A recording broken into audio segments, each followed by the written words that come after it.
Hello, welcome all. In this video, we will discuss regarding functions. Functions is part of Module 4 of Computer Programming course in Presidency University. And I am Sneha S. Bagalkot, Assistant Professor in Department of CSE, Presidency University. To begin with, we will discuss few concepts regarding functions and then the terminologies we use in functions and different examples as well as classifications. First, regarding the type of functions and then the type of parameters, and then based on the parameter and return value, we have different categories of functions. So this is what we will discuss in this video. So coming to the function definition. A function is a set of statements which takes some input for some specific task and it produces a output. Basically, it is modular programming. We can call a function as a module or a part of the program. So it has certain advantages. What is the use of function? So here, whenever we have some repeatedly done task, so it needs to be done again and again. So instead of writing the same code, we can use the concept of functions. So this code can be used for different inputs, but the code need not be written repeatedly. So by using functions, we can reduce the length of the program as well, and it is easier for the programmer or the developer to code. Let us see some more advantages. So coming to modular programming, what is modular programming? In this, we break a larger problem into small pieces. So modules are nothing but pieces of code. So here we break the program into modules or small pieces. These pieces are called as modules, or it can also be called subroutine or procedure or functions. So here, why do we need modular programming? So this helps us to manage the complexity of the program. It makes it easy to code, and we can reuse the same code again and again for different set of inputs. And also it allows independent development of each code. So here each of the function acts as a separate module which can work as as a separate code. Here we have small blocks of code. That is, each function is one block of code which can be called repeatedly. It can be executed repeatedly. So whenever we have divided in the entire program into parts, it becomes easier for the developer. So it is easier to read as well as easy to code. So in this case, within a program or in different programs, we can have a set of functions. So let us see the next. What is this function? So when we say we have executed many programs till date, and every C program has at least one function, which is the main function. A C program cannot work without main. So in this case, along with this, in the main, we have used many different functions like printf, scanf, square root, putS, getS, string length, etc. We have used many different functions in the program in various applications. So let us see what are these types of functions. So whatever we have used comes under predefined function. So it is already defined by the compiler. And the second type of function is user defined function. So basically the functions are broadly classified into predefined functions and user defined functions. Predefined functions are the ones we just saw in the previous slide. We have used them in many different programs. This module has more details and more examples based on user defined functions. So what is this predefined function? So like we can see on our screen, so we have the different functions like scanf, printf, getS, putS, string length, square root. All these are predefined functions. The meaning of predefined is the functionality is already defined by the compiler. The meaning of these keywords, each of them is a keyword and it is already defined by the compiler in any one of the header files. For example, scanf printf is defined in stdio.h. String length is defined in string.h. Square root sqrt is defined in math.h, etc. So here the functionality of these predefined functions is fixed. That means as a user, we cannot change the meaning of the predefined function. We cannot make sqrt work like power function. Sqrt is already defined in math.h to find the square root only. So we cannot change it. The predefined functions can be called as system defined functions or library functions. So these predefined functions are also called as system defined functions, or they are also called library functions. Next, we have the user defined function, for which we have this module based on. So user defined function, as the name says, the functionality of this particular module or the procedure, or we can call it as subroutine or simply function, is defined by the user. What has the function has to do is defined by the user himself or herself. So here we can have small programs which can perform a particular operation. We can have multiple user defined functions defined in the same program also. Here users are free to define their own code for the user defined function. So as a user, we can give any name we like and define that for a particular function. So appropriate name based on the application has to be given. So that is a desired quality. So wherein we can define, say, add. Add is a function. There is no built-in function called add. So we may define some add as a function name and tell that it is used to add two numbers. Those two may be integers or float. So we need to specify the data type also. Right? So here we have three main things. First one is function declaration. Like we declare any variable, for example, int a, it means that a is a integer and it can hold 2 bytes or 4 bytes depending on the compiler. So here we are declaring an integer. Similarly, we need to declare a function. Next, function definition. Function definition gives the meaning, like the word says. It gives the functionality. What is the function going to do? So that is given in function definition. Next, we have function call. Function call is where we can define, call this function so that it starts working. Without a function call, the function will not execute.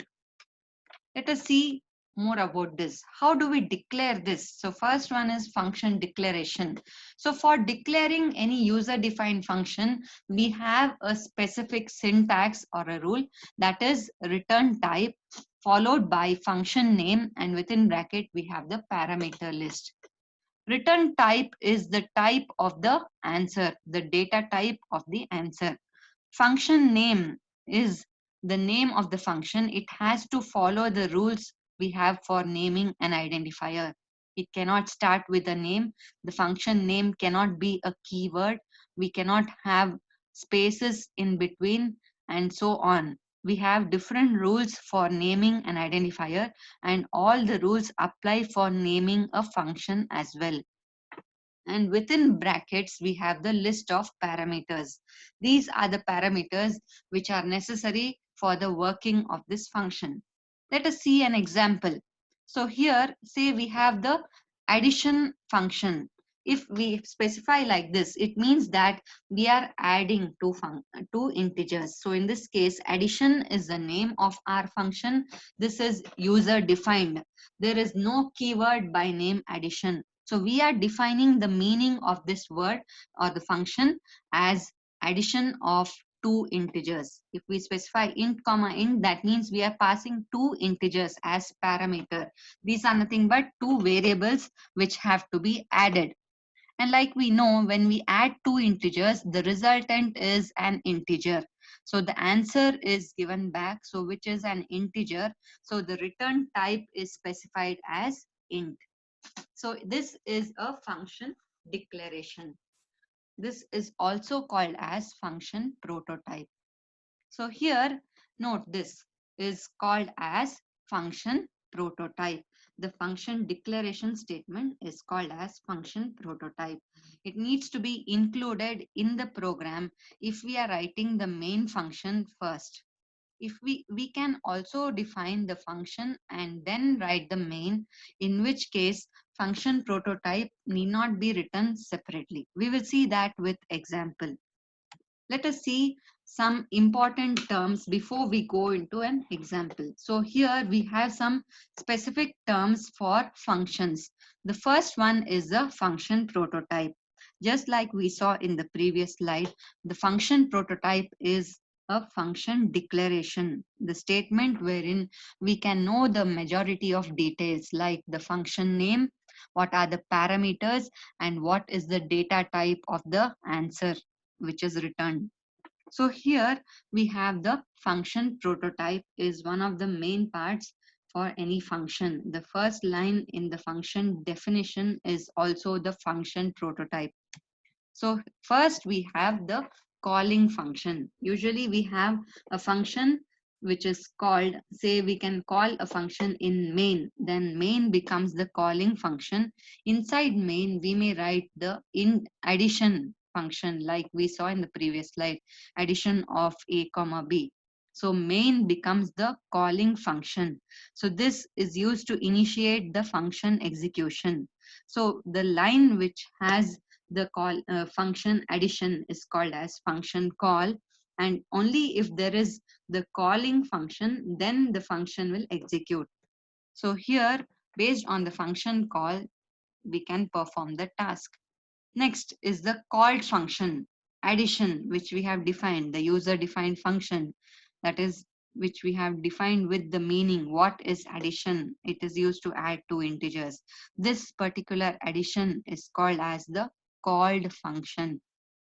So main is the calling function and addition can be the called function. That depends on the example. So let us see here. When we have two functions, we have the calling function and the called function. So in both the calling function and the call function, there can be parameters used. So these parameters are broadly classified into two types. So let us see that. So in this case, the parameters are classified into actual parameters and formal parameters. What is actual parameter? The one which is used at the time of function call. So if we consider example, the main function is calling the function. So calling function is main. So the parameters used in main will be considered as actual parameters. So in this case, whenever we pass the actual parameter, a copy of its value is sent to the called function. In addition, we have the variable int comma int, say int a, int b. Int a and int b will receive the value from main, so they will receive a copy of the parameters. So parameters used in main, which is calling function, is actual parameter, and the called function has parameters called as formal parameters. So if we have addition of int a comma b, these a and b are called as formal parameters. They get the values from actual parameters. So here we have a certain rule which is to be followed, that is the order of the actual parameters as well as the data type should exactly match with the order and data type of the formal parameters. For example, if we have int a comma float b as actual parameter, in the formal parameter also we should have int and float. So the number of actual parameters should match with formal parameters. Second point, the order of actual parameters should match with formal parameters. And third, the data types of actual parameters should match with the data type of formal parameters. So these are the important points to keep in mind. Let us see an example with the working of functions. So here we have a simple program to find square of a number. So first we have the main function. We may write hash include as well. So here hash include stdio.h. In the main we are defining int num, and num is used to store the square of 4. So here 4 is the value which is actual parameter. It is used in main. Now once we get this line is called as function call. So square is a user defined function. So control always starts from main, and when the compiler uh, encounters this function call, control now passes to square function definition. This is function definition. The first line is the function prototype. So here we can see the name of the function is square, and we pass only one parameter, which is int n1. Note that the name may be different for actual and formal parameter also. So here we have int, that means it returns an integer. The square of this number is also an integer. So we pass the value of n1. So when we call square of 4, 4 is the value of the actual parameter. It is now copied to the formal parameter n1. So now when we call square of 4, the function call transfers till here, and control now executes this function. So square of 4 means now n1 is equal to 4. What is x? So x is nothing but n1 into n1. So 4 into 4 is equal to 16. 16 is stored to x. Now, when we see here, we have a statement called return. This is another important part of any function. Whenever we are returning a value, we'll use the keyword return. Within bracket, we have the variable which is returned, that is x. So here we calculated 4 into 4, x is 16. 16 is returned back to the same line. So when we see here, we have square of 4 is assigned to the variable num. So whatever answer is returned by square of 4 will get stored to the variable num. So here x is returned, that is 16. The value of x gets stored to num. So now num is 16, and we print the value of num, which is 16. So we understand that square of 4 is 16. So this is the basic working of any function. So here we have a main function in which we have called the function square. Square is a user defined function which is defined here. So whenever we have the program, first the control starts from main. As soon as the function call is encountered, control passes to the function definition, the function gets executed, and whatever value gets returned, now control will continue from the function call. So here we return 16, and then next statement to be executed is printf. So it will print 16. This diagram shows the working of function. So here we have the basic fundamentals for any function. So let us see function definition. So whenever we have a function definition, we just saw one example. So for defining a function, that means to tell what is the meaning or how does it work, we have a particular syntax. So the syntax has the first line of function definition. This is the declaration. So here we have a return type and function name. Within brackets, we specify the list of parameters.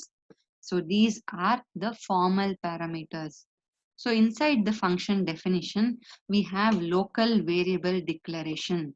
What is a local variable? A variable which is only to be used within this function is a local variable. If we define the function outside, if we define the variable outside main, that is say immediately after include stdio.h, then that particular variable becomes a global variable. A global variable is the opposite of local variable. So a local variable can be used only within this function. So its value will not be available outside. So if we need, it has to be passed by return. So let us see, in this function definition, we declare the local variable which will be used in this particular function, and we may have any number, n number of executable statements, any computation or print statements, etc. And then we have one important statement, which is the return statement. Return statement is used to send the value back to the calling function. So here we have the syntax for any function definition, the general syntax for function definition. Next, let us see one example. Say we want to add two integers. So we specify void add int a comma int b. Here void is nothing but null. So this function does not return any answer. So how will we know the answer? So in that case, let us see what happens. So add is the name of the function. We are passing two integers int a comma int b. These are the integers we have to add. Next, we define int total. We are declaring int total. This is a local variable. The variable total cannot be used outside the function add. Now, total is nothing but a plus b as per what we want to define it. So as a user, we say that add a and b and store it to total. Now we know return type is void. That means nothing or null. We are not returning any answer. So answer is in total. But how does the user know the answer if we don't return it back to the main function like in the previous program? So here we are not returning total. We don't have return total as a statement. Instead, we are going to print the value of total in the function itself. So in this example, we do not return any value, and hence the return type is specified as void. So like this, based on the return type and parameters, we have different types or categories of functions. So this is one kind of example where we do not return any value, but we are passing parameters, int a and int b. So this a and b are formal parameters. Coming to function call and function declaration. So whenever we want to call a function, so it may be called in main or any other function also. So function call has a particular syntax. We need to specify the name of the function followed by parameter list. For example, we have the function add. So if we want to specify int a comma int b was defined. So here we can give the values directly 2, 4, or we may give variables by taking input also. Next, we have function declaration syntax. So this is nothing but the function prototype. So here we have the return type, that is the answer, data type of the answer, and then we have the function name as well as the parameter list. So comparing with the previous example, we can see that statement for function declaration, void add int a comma int b. Note the semicolon is given whenever we write this prototype in the beginning of the program. If we mention hash include stdio.h and then the main function and then function definition of add, we need to specify this line before main. The function prototype has to be given before main if we define the function later. We can also define the function first and then mention main. In that case, function prototype need not be explicitly given in the function because the function definition itself will hold this as the first line. So function definition, the first line will be the same without the semicolon. So we have void add int a comma int b, and then within bracket we may define the function add, and then we can have the main function. So this is the syntax for function call and function declaration. So here we have another example to note the different terminologies that we just discussed. So here we have a program to find the maximum of two numbers. say we have two numbers A and B, we have to find if A is greater than B or B is greater than A. So let us see. First, we have the header file stdio.h included, and then we have the function prototype. Note that function prototype is given with a semicolon whenever we are having the main function first, right? So here we have main function and then we have the function definition, and hence we need to mention this function prototype first. So in the main function, we are taking two variables, integers x and y, and take input for the variables x and y. Say we enter x is equal to 5 and y is equal to 6. So here we call the function. Function call is using the user defined function name, that is maximum. Maximum of x comma y.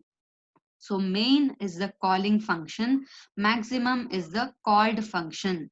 This particular statement, maximum of x comma y, is function call, and x and y, which are the parameters in the calling function main. So x and y are actual parameters. So once we have this function call, control directly goes to the function definition. So let us see the function definition and then we will come back. So function definition is as follows. The first line here is the same as function prototype but without the semicolon. Note that we have already given the function prototype before main, so that the compiler knows that there is a function defined after main called as maximum. So here we have the variables int a comma int b, whereas in the function call we have passed maximum of x comma y. X and y are actual parameters, and these a and b, which are in the maximum function definition, are formal parameters. So if we pass x comma y, x is 5 and y is 6, the values of x and y will be copied to a and b. So the order has to be same. The number of parameters is 2, x and y, as well as a and b here also. And the data type, x is also an integer, similarly a is an integer. The second parameter, y, is an integer and b is also an integer. The order also is the same. So here we need to take care of these things. So order of the parameters, actual and formal, data type of the parameters, actual and formal, and the number of parameters has to be matched, right? So here we pass a and b, which is getting the value from x and y. The values of x and y are copied to a and b. So x is equal to 5 gets copied to a becomes 5, y equal to 6 is copied to b becomes 6. X and y are actual parameters, a and b are formal parameters. Now we need to find which of them is greater. So here we simply check if a is greater than b, then we need to return a variable that is the maximum value. So if a is greater than b, a is a maximum. So we return a. If not, it comes to else part. So that means b is greater. So we return b. So here we pass a and b as 5 comma 6. So 5 greater than 6, condition is false. Control comes to else part and we return b. B value is 6. So this 6 is now returned to this line. So here we get maximum of 5 comma 6. When we say this, it returns the value of 6 and that gets stored to the variable max. So from the function call, the control has passed to function definition, in which the maximum function will execute. It finds the maximum among a and b, among 5 and 6. Maximum is 6. So it returns that integer 6, right, which is b, is returned, and its value gets now stored to max. So max has the value 6 and which we will print. So maximum of percentage d maps to x, the second percentage d maps to y, third percentage d maps to max. So we print maximum of 5 and 6 is 6. So this is the working of the function maximum. Okay. What is the importance of function prototype? So here we have an important line. Function prototype will give us the maximum amount of information: the name of the function, the list of parameters, the data type of each parameters, number of parameters we have passed, order of the parameters, as well as the return type of the answer. So here, every function prototype tells the compiler about all these details. That is the number of parameters the function takes, the data type of each parameter, and the return type of the function. These are important information necessary. So by using this information, compiler can cross-check this function parameters and the data type in both the function call and function parameters. So like we just saw, the order of the function parameters, say actual parameter and formal parameters, the number of actual parameters and formal parameters should be same. The order of both should be same, as well as the data type should match. The data type of the first actual parameter should match with the data type of first formal parameter, and the data type of the second actual parameter should match with the data type of the second formal parameter, and so on. So this has to be checked by the compiler. If it does not match, the compiler throws an error. So that is the reason function prototype is very important. So if we ignore the function prototype, we may have a warning, and sometimes the compiler may work with the program properly. But usually it gives us a random output, which is very difficult for us to analyze. So we may have some other mistakes. So if it is followed the rules, it becomes easier to execute the program. So in this case, we have the classification of the functions. So like we saw, we have basic broad classification is predefined function and user defined function. In user defined function, we have four categories. So the functions with no arguments and no return value. In this case, we do not have any answer returned. So the answer may be printed in the function itself. There are no return values, as well as there are no arguments passed. The input may be taken within the function. Second category is function with arguments and without return value. Here we have taken input in the main function and we will pass them as arguments, but there is no return value. So the answer is printed in the function itself. The third category is function with argument and with return value. Here we are taking input in main and pass them as parameters, and then we get back the answer from the function as a return value. The fourth category is function without arguments and with return value.